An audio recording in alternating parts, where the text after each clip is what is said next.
Olá, companheiros do André Luiz, nossos irmãos, o meu grande abraço, meu abraço fraterno. Hoje foi me dada a incumbência, o compromisso, a tarefa de falar das perguntas do Livro dos Espíritos, a questão 999 e a questão 1000, que trata lá do capítulo Penas e Gozos Futuros, está sob a égide do item Expiação e Arrependimento. Então, a doutrina espírita traz esse novo entendimento de penas e gozos futuros, a visão de inferno e de céu, tudo isso vem nos aliviar, porque não acreditamos que vamos permanecer eternamente em sofrimento, como também não acreditamos em céu beatífico, porque nós temos responsabilidades e a vida espiritual, como nos revelam os espíritos, ela é dinâmica. Nós estamos fadados ao progresso, então, não sendo espíritos puros, vamos estar em outros planos, em outros estágios, mas sempre em trabalho, em movimento, tratando aqueles que já são mais evoluídos e estarão tratando dos corações que ainda não alcançaram essa paz, esse desejo de mudança, ou ainda estão limitados por desconhecimento, por suas fragilidades, por seus medos. Então a doutrina traz para nós esse conceito de progresso moral, e aí muda essa ideia de penas eternas. O inferno como sinônimo de punição, e o céu como um ambiente de ociosidade eterna, eles estão fora dessa nossa expectativa. A filosofia espírita, a nossa doutrina, nos revela que a justiça divina, ela se processa e tem esse fundamento de fazer, e tem essa visão de que nós estamos aqui para nos aprimorar. Então, é um conceito inerente à lei de progresso e que faz essa movimentação e esse adiantamento da humanidade. Então, aquele que infringe a lei não vai estar fadado a penas eternas, mas está submetido à reparação. Então, isso também como um sinônimo de justiça, da justiça divina. Então, deve cumprir deveres negligenciados ou desprezados. Vir nas missões em que faliu. Voltar para restabelecer a harmonia dos ambientes e com as pessoas com as quais quebrou a lei de harmonia, a lei de amor, a lei de caridade, de solidariedade, de fraternidade, que são leis da natureza, leis divinas. Então, ele vem para atender, entender as relações dos seus atos e como é que isso está ligado à questão da lei e como isso se processa. Então, já que a Terra ainda é um planeta de provas e expiações, nós ainda estamos numa escalada ou numa escala não tão iluminada assim. Aqui estão homens e mulheres imperfeitos, seres imperfeitos, fragilizados ainda por nossas faltas que cometemos e precisando de entendimento, de oportunidade, de força, de encorajamento para mudar. E aí tem algo fundamental, já que somos espíritos endividados com a lei, nós, arrependidos, começamos um novo movimento. Então, esse é o primeiro movimento da alma infratora, por assim dizer. Rebelde ou pecadora, que deseja se reajustar com a lei divina, ela então dá o primeiro passo, que é se arrepender. porque, na verdade, a visão que nós temos e o que os Espíritos nos revelam é que nós somos seres ainda em dívida com as leis. Nós ainda estamos num processo de aperfeiçoamento, nessa luta por nos harmonizarmos conosco e com a sociedade, com os núcleos com os quais convivemos. Então estamos aqui no heterogêneo justamente para restabelecer, resgatar essa harmonia, partindo do princípio de que cometemos atos que desarmonizaram, quebraram essa paz e as leis de Deus. Mas Kardec se usa da palavra arrependimento, buscando lá no francês, né, repentant, que seria repentance, que é a dor que experimenta aqueles que pecaram e que leva a uma mudança de atitude que se chama conversão. Então, esse arrependimento, ele tem um movimento de conversão, quer dizer, de mudança. Esses dois estágios, que seria repentance e conversão, são de tal forma solidários e tão ligados que o Antigo Testamento exprime com frequência por uma palavra e uma leva a outra, que é o arrependimento do pecado. O que seria esse arrependimento do pecado? Voltar, retornar a Deus. E o cristianismo, né, a igreja trouxe isso, trouxe esse trato num outro vocábulo que é a penitência. Então a igreja romana fez um sacramento que é uma atitude, né, de uma atitude eclesiástica e ritual para essa mudança. Então tem uma penitência.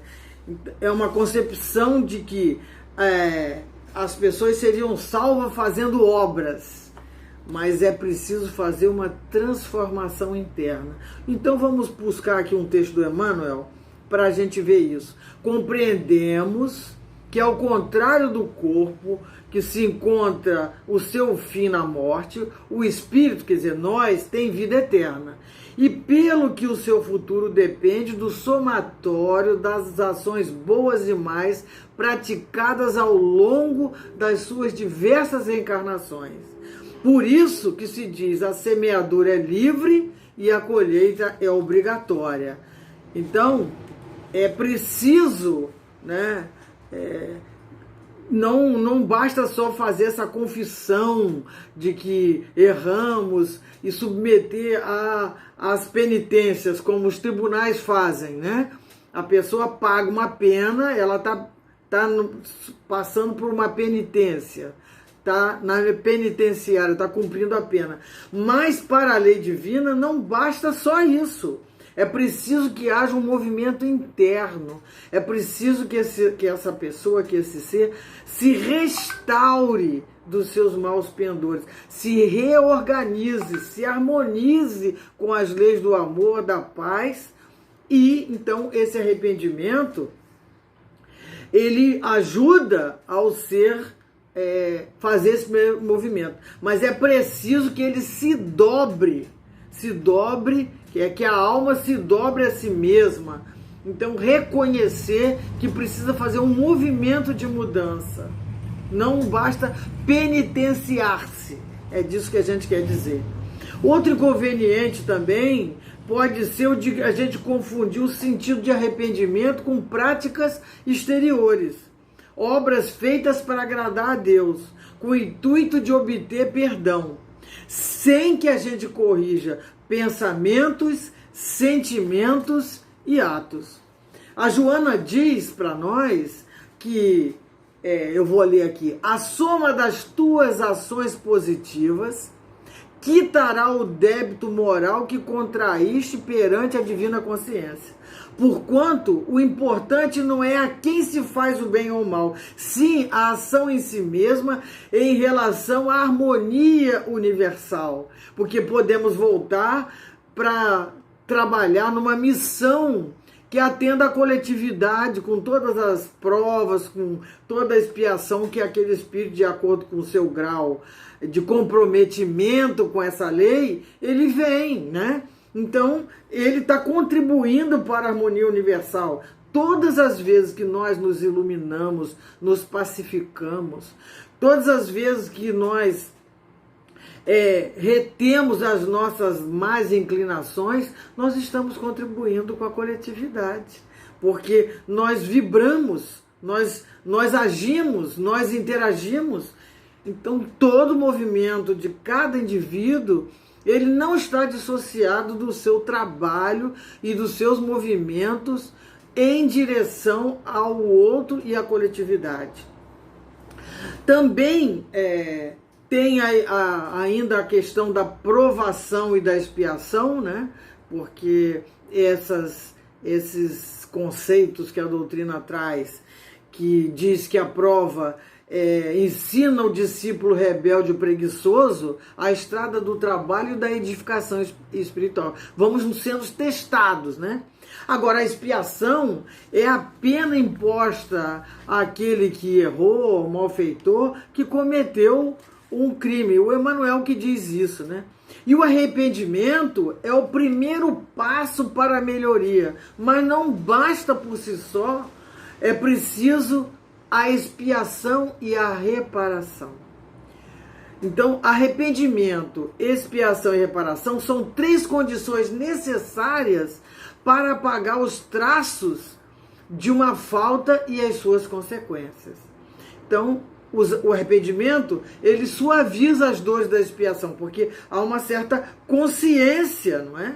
Ele traz a esperança de que, passando por isso, fazendo essa reparação, ele vai anular os efeitos dessas causas.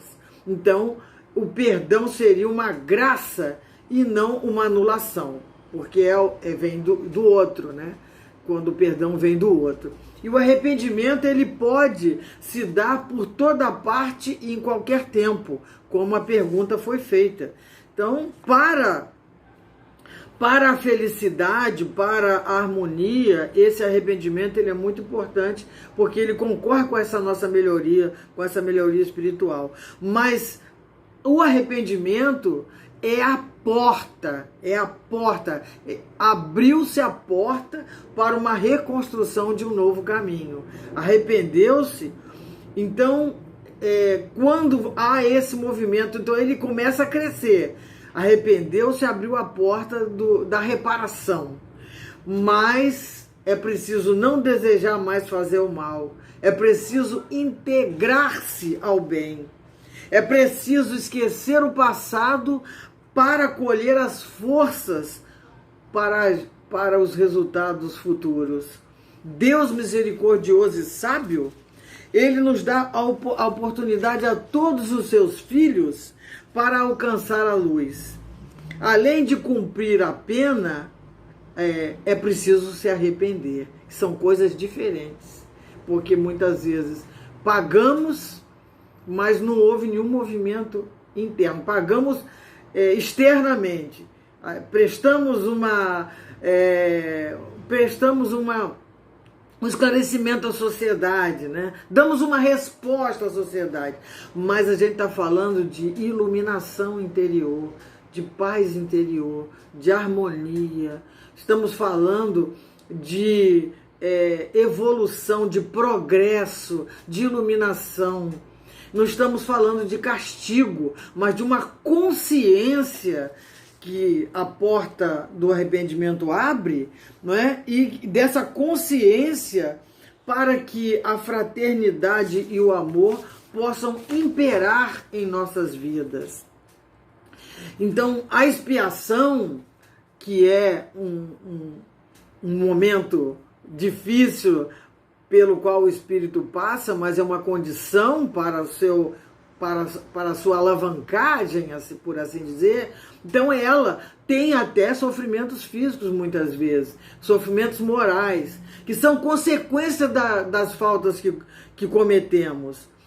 E isso pode ser tanto na vida presente, ou após a morte na vida espiritual, seja numa nova existência corporal, até que os últimos traços da falta sejam apagados. Então, para atingir a perfeição relativa, o espírito passa por provas e expiações. Então, a prova, ela examina o nosso grau de preparação, o nosso processo educativo, como é que estamos trabalhando isso. E a expiação ensina de forma rigorosa a lição desperdiçada na inutilidade ou na viciação. Então é aí que a gente precisa avançar. Então expiar seria assim um pagamento do último ceitil da dívida moral. A expiação permite que aquele que se sente magoado entregue o perdão e assim permute laços de ódio por laços de amor. Então é uma mudança enorme. É ainda uma dívida que tivemos com o universo e não aquela que se tem para só com outro espírito. É uma dívida para com a lei. É com uma dívida para com a lei. Quando Cristo nos convida para dar a outra face, ele mostrou como viver a prova, né? Mas não nos pediu que nos deixássemos agredir, mas sim que estivéssemos prontos para o outro. É um outro momento, né?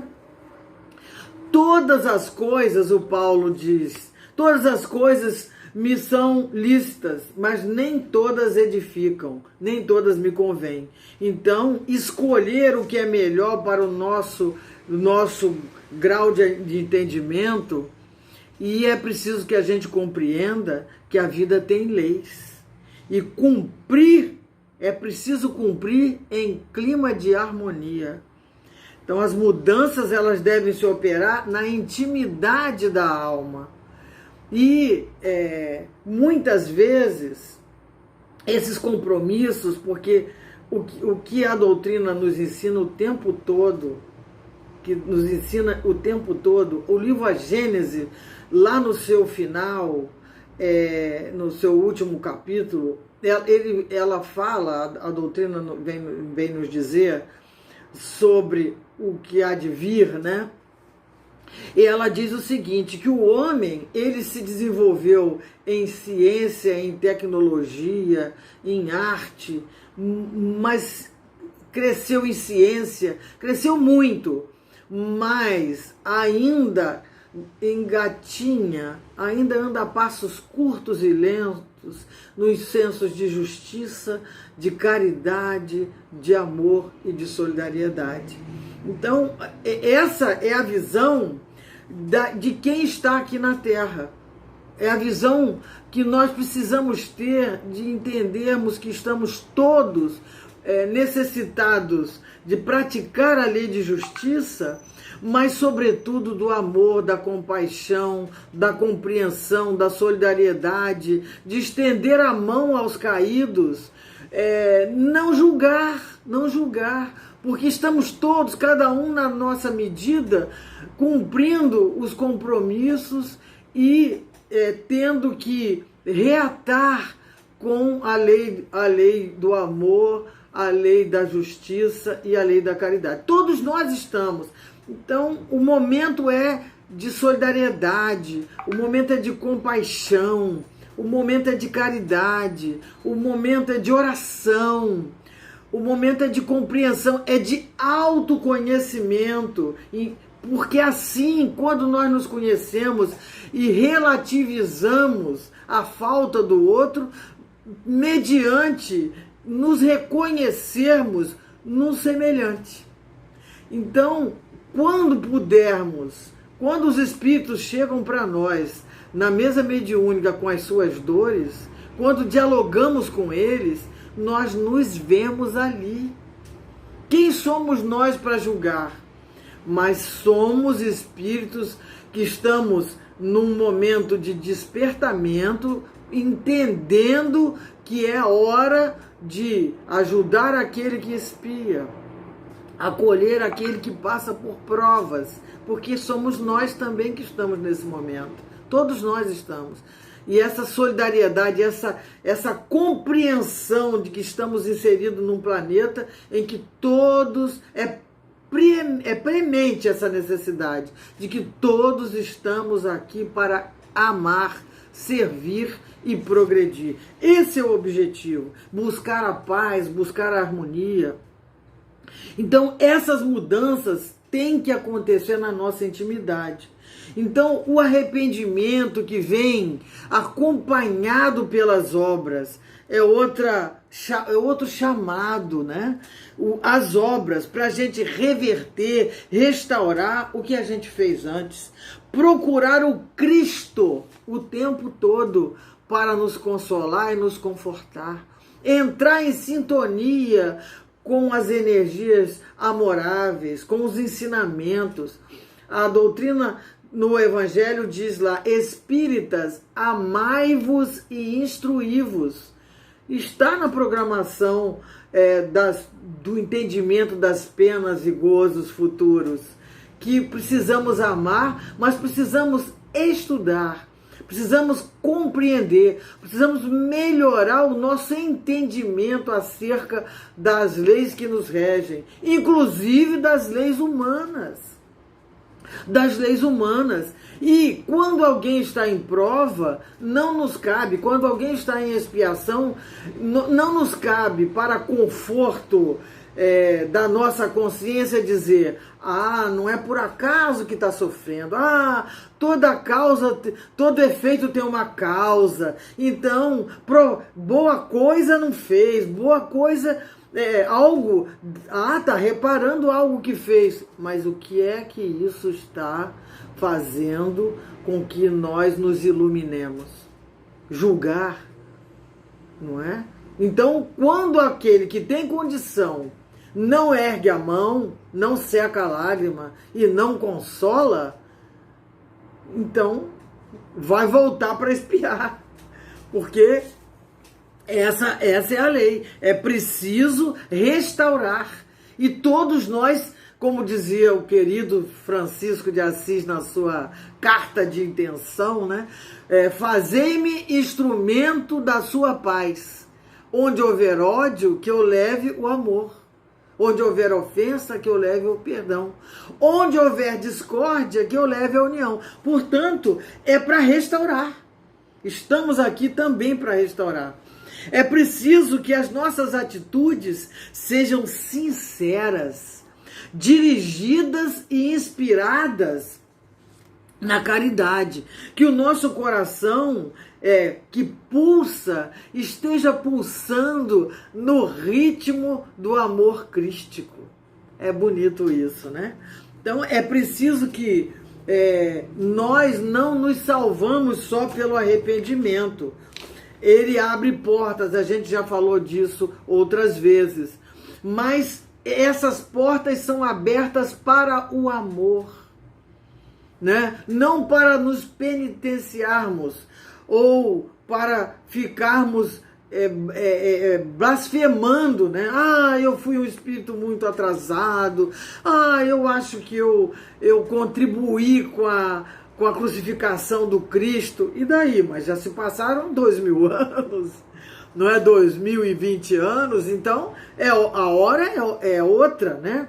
Então, para que a gente se salve, entre aspas, nós devemos amar. Abrir as portas para a fraternidade, trocar as lentes do egoísmo pelas lentes da compaixão, trocar as lentes da indiferença pelas lentes da caridade. É para isso que estamos aqui, para sermos fraternos uns com os outros, né? Para abrir o nosso coração para a solidariedade, né? Para a promoção humana. Estamos aqui para nos promovermos uns aos outros. Espíritas, amai-vos e instruí-vos. Estamos aqui para isso. Outra questão importante, a questão do perdão, né? Que devemos perdoar.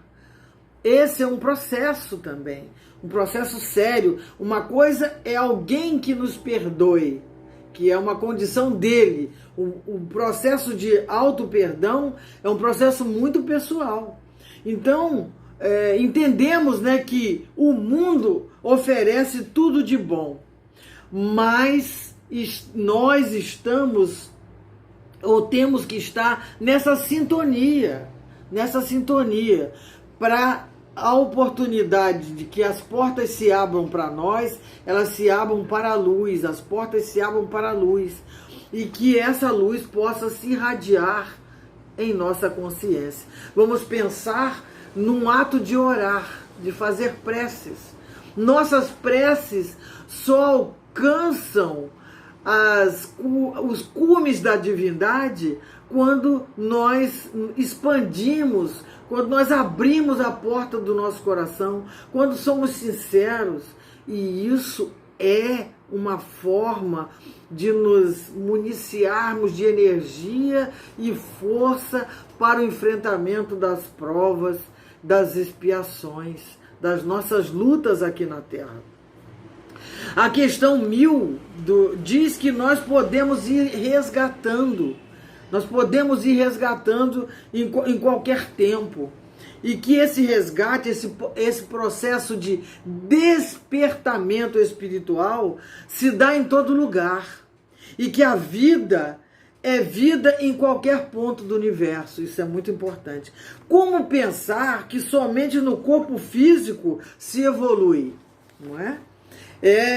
Ou se desperte qualidades espirituais em qualquer tempo, porque, na verdade, outra questão importante é que a vida é única.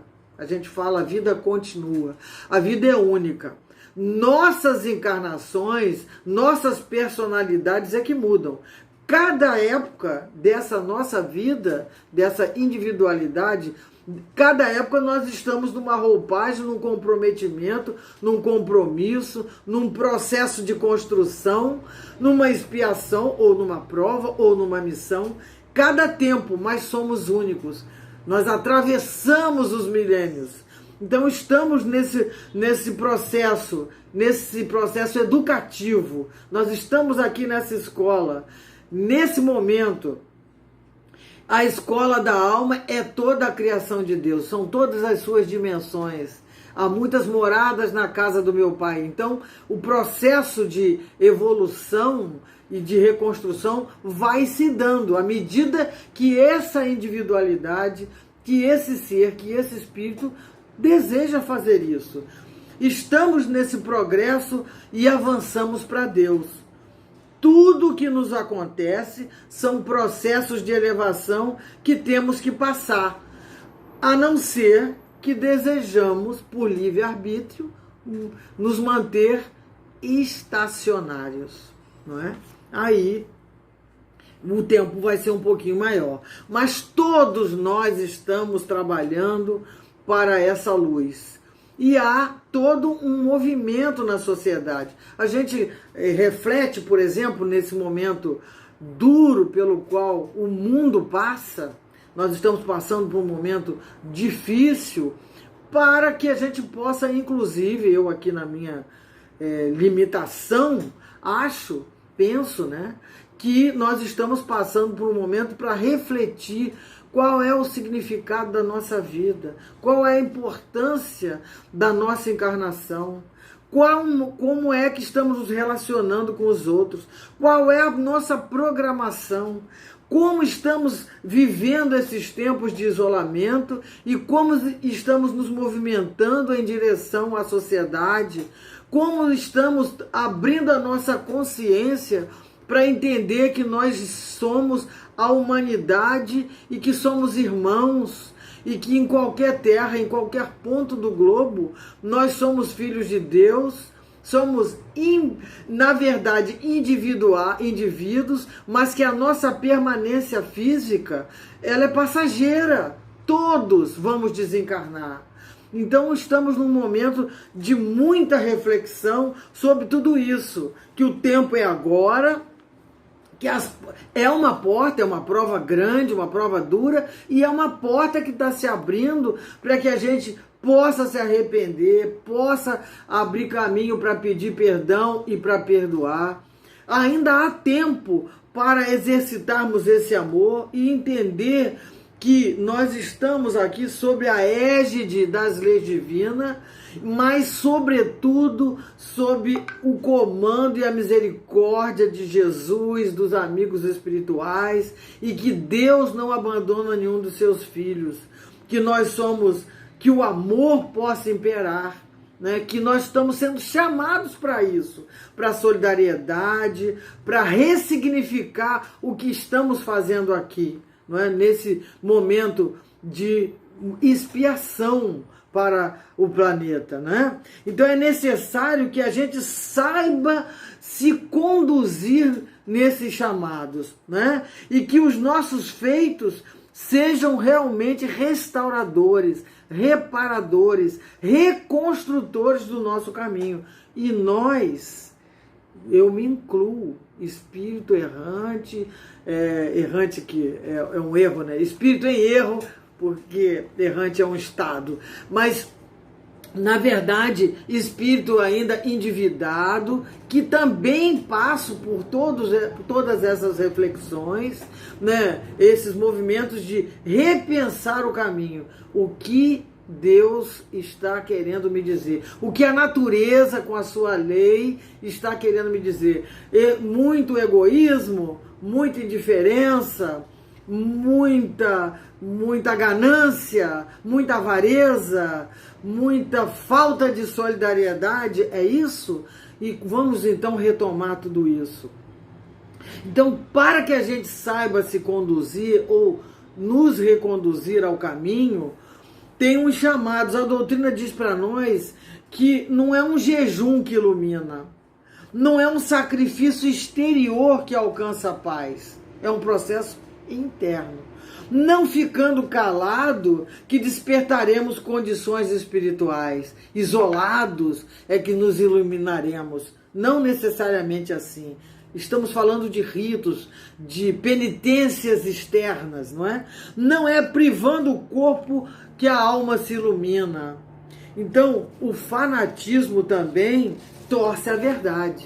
Isso é algo que precisamos ter claro em nossa consciência, em nosso conhecimento enquanto espíritos, enquanto espíritas, enquanto seguidores dessa doutrina. Que nós vamos caminhar para a felicidade por vários processos educativos.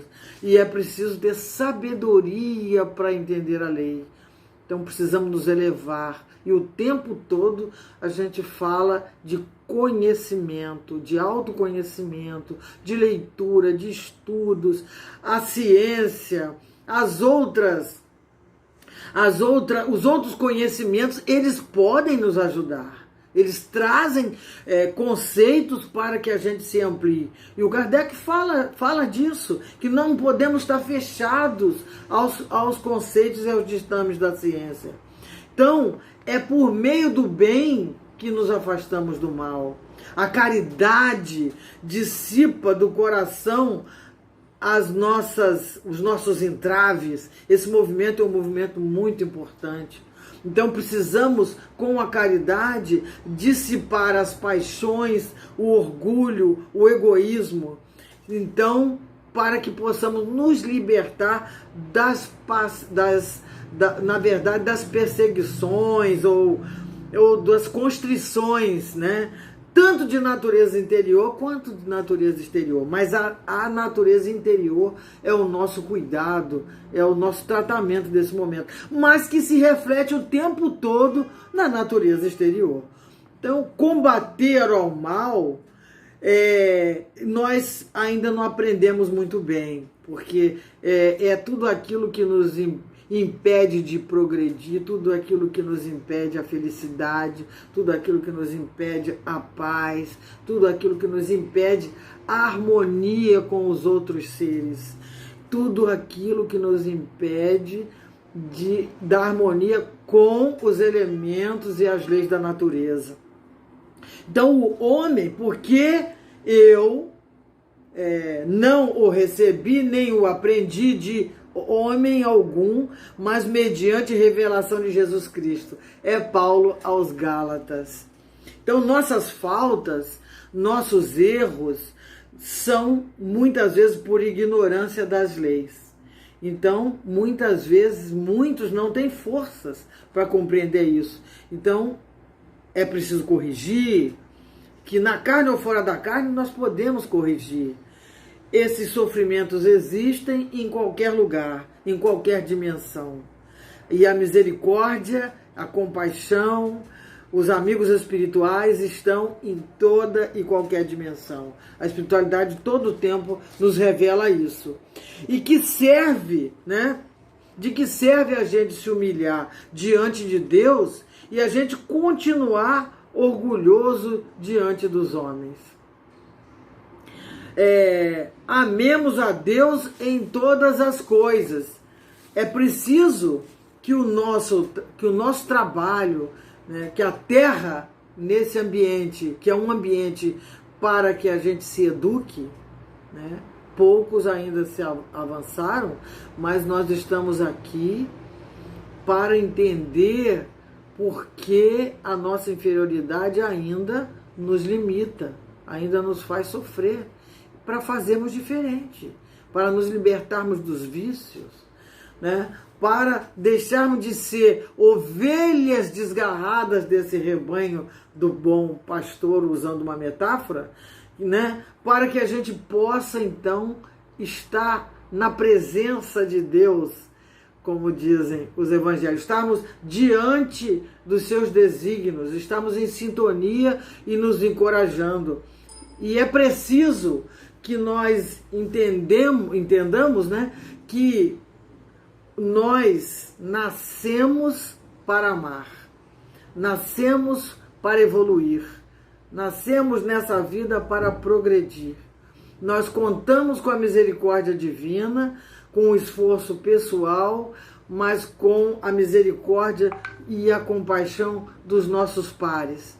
Nossas casas espíritas, nossos ambientes de amor, de reflexão, de estudo, de evangelização, porque nada mais do que é isso.